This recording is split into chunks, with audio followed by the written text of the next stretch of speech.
Bonjour, l'objectif de ce tutoriel est de présenter les pièces constitutives d'une demande de paiement dans le cadre d'un programme de promotion 1144. Tous les modèles sont disponibles sur notre site internet.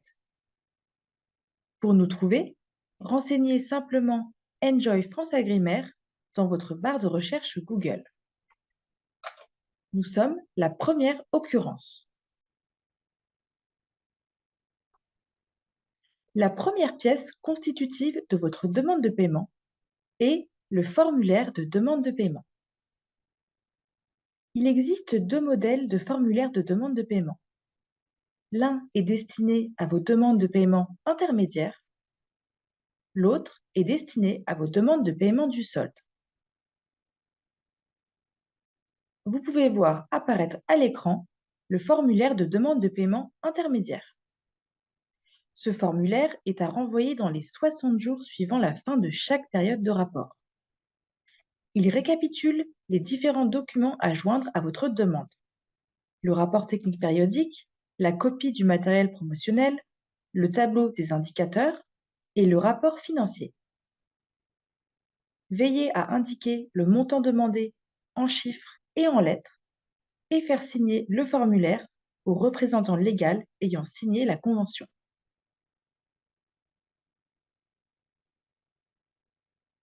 Voici à présent le formulaire de demande de paiement de solde. Ce formulaire est à renvoyer dans les 90 jours suivant la fin de la dernière période de rapport. Des pièces supplémentaires sont à transmettre pour la dernière année de votre programme, en complément des documents déjà énoncés précédemment. Le premier document à joindre à votre formulaire de demande de paiement est votre rapport technique périodique.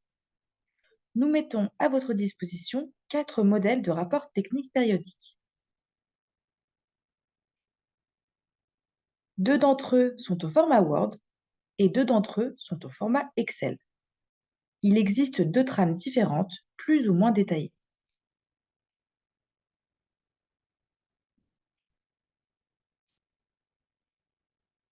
S'il s'agit de votre première demande de paiement, nous vous recommandons vivement d'utiliser la trame la plus détaillée, qui vous évitera bien des écueils dans la description des activités prévues et réalisées, mais aussi dans la justification des écarts de livrables et de budget par rapport à la convention.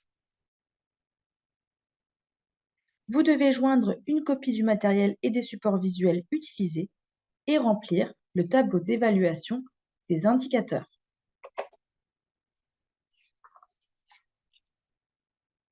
Les rubriques indicateurs de réalisation et indicateurs de résultats sont à remplir pour chaque année du programme. La rubrique indicateurs d'impact est à remplir uniquement pour la dernière année du programme. En plus du rapport technique périodique, vous devez joindre, à l'issue de la dernière année de votre programme, le rapport technique final que vous pouvez voir apparaître à l'écran.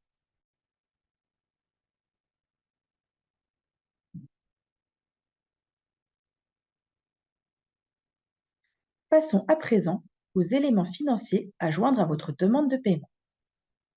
Deux cas de figure sont à distinguer en fonction de l'importance économique de votre programme. Au-delà de certains seuils, le recours à un expert comptable ou commissaire aux comptes pour l'établissement d'un certificat financier est obligatoire. En dessous de ces seuils, il vous est toujours possible de recourir à un expert comptable ou commissaire aux comptes pour l'établissement d'un certificat financier, mais cela n'est pas obligatoire. En présence d'un certificat financier, dit CFS, vous devez joindre le certificat en question dont le modèle est disponible sur notre page Internet. Le document est précédé d'un cahier des charges qui doit être scrupuleusement respecté par l'expert comptable ou commissaire aux comptes. Vous devez également fournir l'état financier individuel dont il est question en annexe 4 de votre convention. Il s'agit du pendant de l'annexe 2 de votre convention. L'annexe 2 établit les coûts prévisionnels de votre programme, alors que l'annexe 4 porte sur les coûts réellement engagés à l'issue de la période. Lors de votre demande de paiement de solde, vous devez également fournir l'état financier final, consolidant les états financiers individuels.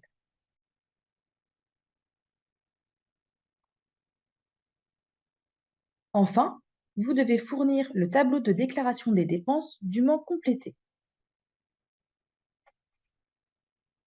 Ce tableau met en parallèle le détail des coûts des activités prévues, tels que présentés dans l'annexe 1 de la convention, avec le récapitulatif des dépenses réalisées pour la période.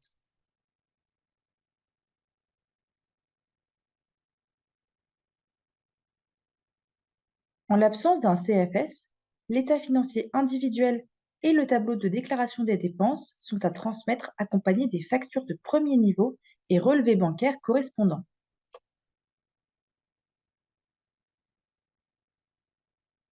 Les fiches de présentation des coûts de personnel sont également à fournir pour chaque salarié de votre organisation ayant participé à l'action.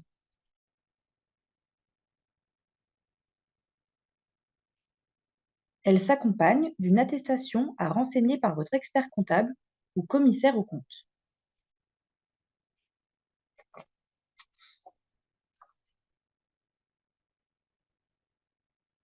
Enfin, la dernière pièce n'est à fournir que dans le cadre de la demande de paiement de solde.